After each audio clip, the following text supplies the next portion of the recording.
Mutton কষা আমাদের বাঙালিদের কাছে একটা খুব প্রিয় রেসিপি। অনেকে অনেক রকম ভাবে এই রেসিপিটা করে থাকেন, কিন্তু আমি এখানে আপনাদের একদম সহজ পদ্ধতিতে আর একদম ঘরোয়া উপকরণ দিয়ে এই রেসিপিটা করে দেখাবো। বাই দ্য ওয়ে, এর মধ্যে রেসিপি মটন কষা। তাহলে মটন কষা বানানোর জন্য আমি সবার প্রথম এখানে 1.5 কেজি মতো পাঁঠার মাংস নিয়ে নিয়েছি। চেষ্টা করবেন এই পাঁঠার মাংসের পিসগুলো যেন একটু চর্বি সহ হয়। এবার এই মাংসগুলো আমি ম্যারিনেট করে নিচ্ছি। ম্যারিনেশনের জন্য দিয়ে দিচ্ছি পরিমাণ মতো নুন, সামান্য হলুদ, সামান্য কাশ্মীরি লঙ্কার গুঁড়ো, আর দিয়ে দেবো 1 চা চামচ ধনে গুঁড়ো আর 1 চা চামচ জিরে গুঁড়ো। দেখতেই পাচ্ছেন একদম ঘরোয়া উপকরণ। এবার দিয়ে দেবো সামান্য আদা রসুন আর লঙ্কা বাটা। আমি 3টেকে একই সাথে বেটে রেখেছিলাম। এবার সামান্য সর্ষের তেল দিয়ে আমি এটাকে ভালো করে একবার মেখে নেবো। আচ্ছা, এখানে একটা ছোট্ট টিপস, আপনারা যখন মাটনটা ম্যারিনেট করবেন সেই সময় একটু হাতে প্রেসার দিয়ে ম্যারিনেট করবেন। মানে মাংসগুলো ঠিক এইভাবে যদি ভালো করে ম্যারিনেশনটা লাগিয়ে দেওয়া যায়, তাহলে এই প্রিকুক ম্যারিনেশনটা বেশ অনেকটাই এফেক্টিভ হয়।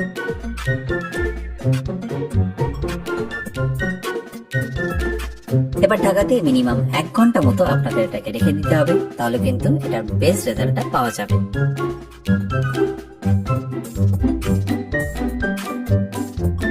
এবার মটন কষার জন্য একটা খুব সিম্পল মশলা আমাদের বানিয়ে নিতে হবে, আর সেটা কিভাবে ইউজ করতে হবে সেটা আমি আপনাদের জানাবো। তাহলে এই মশলাটা বানানোর জন্য আমাদের লাগছে 4টে লবঙ্গ, 1 টুকরো দারচিনি, 5টা এলাচ, 1 চা চামচ মতো গোটা ধনে, 1 চা চামচ গোটা জিরে, আর 1 চা চামচ মতো গোটা গোলমরিচ। আর সবশেষে আমি ব্যবহার করব শুকনো লঙ্কা। এই শুকনো লঙ্কাগুলোকে আমি অলরেডি ডিসিড করে নিয়েছি, বা অলরেডি এর বীজগুলো বের করে নিয়েছি, কারণ এই শুকনো লঙ্কাগুলো আমি রঙের জন্য ব্যবহার করছি, ঝালের জন্য নয়। এবার এই গোটা মশলাগুলোকে আমি শুকনো করে একটু ভালো করে একবার ভেজে নেব। দেখতেই পাচ্ছেন একদম ঘরোয়া উপকরণ, আপনাদের কোনো রকম অসুবিধা হবে না। ভাজা হয়ে গেলে আমি এটাকে একটা পাত্রে তুলে নিচ্ছি, তারপর একটু ঠান্ডা করে এটাকে আমি মিক্সিতে পেস্ট করে নেব। এবার একটা পাত্রে আমি নিয়ে নিচ্ছি প্রায় 3 চা চামচ মতো টক দই।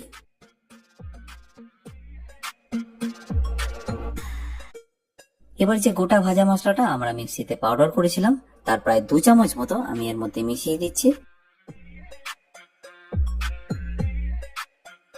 তারপর সামান্য জল দিয়ে এটাকে খুব ভালো করে একবার আমাদের মিশিয়ে নিতে হবে।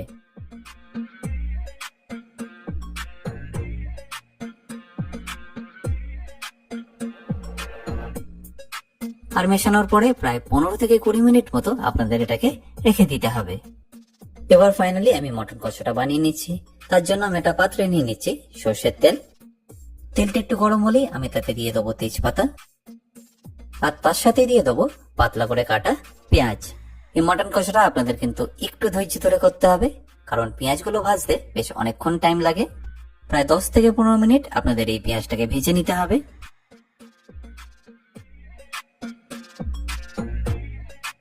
আর এই পেঁয়াজ ভাজার প্রসেসটা একটু ফাস্ট করার জন্য আমি এখানে দিয়ে দিচ্ছি সামান্য নুন।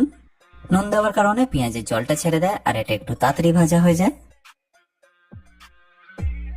যখনই দেখবেন পেঁয়াজটা থেকে জলটা বেরিয়ে গেছে, ঠিক সেই সময় আমাদের এখানে দিয়ে দিতে হবে খুব সামান্য চিনি। এখানে চিনি দেওয়ার কারণ মিষ্টি হওয়ার জন্য নয়, যাতে পেঁয়াজের কালারটা আরো সুন্দর হয়, সেই জন্য এখানে চিনিটা দিয়ে দিচ্ছি। যখনই দেখবেন পেঁয়াজটা এরকম লাল হয়ে ভাজা হয়ে গেছে, তখন এর মধ্যে দিয়ে দিতে হবে আদা রসুন আর লঙ্কা বাটা। আর এটাকে একবার ভালো করে মিশিয়ে নিয়ে আমি এখানে ব্যবহার করব মাত্র 2টো মশলা। প্রথমে দিয়ে দেবো কাশ্মীরি লঙ্কার গুঁড়ো, আর দ্বিতীয়ত খুব সামান্য হলুদ। আর একবার ভালো করে মিশিয়ে নিয়ে আমি এর মধ্যে দিয়ে দেবো ম্যারিনেট করা মটন গুলো। আচ্ছা, এবার বলে রাখি, আপনারা চাইলে এটাকে দুভাবে করে নিতে পারেন। আচ্ছা, প্রথমত ঠিক এইভাবে কষিয়ে, আর দ্বিতীয়ত আপনারা প্রেসার কুকারেও এটাকে সিটি মেরে নিতে পারেন। ঠিক কোন সময় আপনাদের প্রেসার কুকারে দিতে হবে সেটাও আমি আপনাদের জানাবো। তার আগে এই মাটনটাকে আপনাদের প্রায় 5 থেকে 7 মিনিট খুব ভালো করে একবার কষিয়ে নিতে হবে।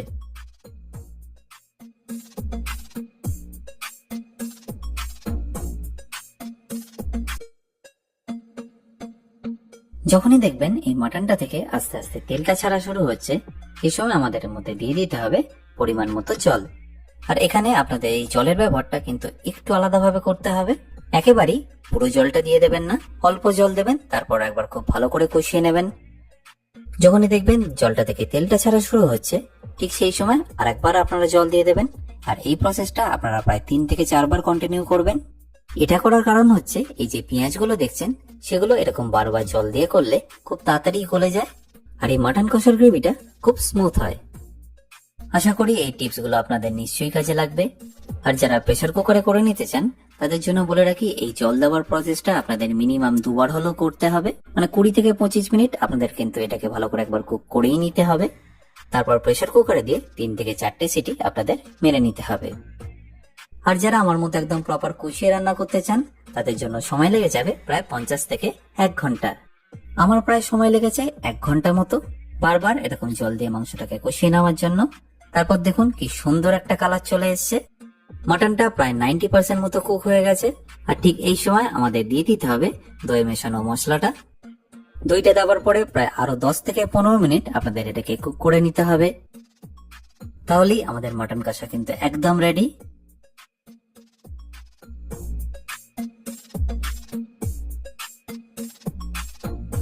আর সবশেষে উপর থেকে ছড়িয়ে দিতে হবে কয়েকটা কাঁচা লঙ্কা, সামান্য গরম মশলা, আর যদি হাতের কাছে একটু ধনেপাতা থাকে তাহলে সামান্য ধনেপাতা। তাহলে আপনারা নিশ্চয়ই দেখলেন যে কত সহজে আর কত কম উপকরণ দিয়ে এই মাটন কষাটা বাড়িতে তৈরি করে নেওয়া যায়। এবার একবার ভালো করে মিশিয়ে নিয়ে গরম গরম পরিবেশন করুন মাটন কষা।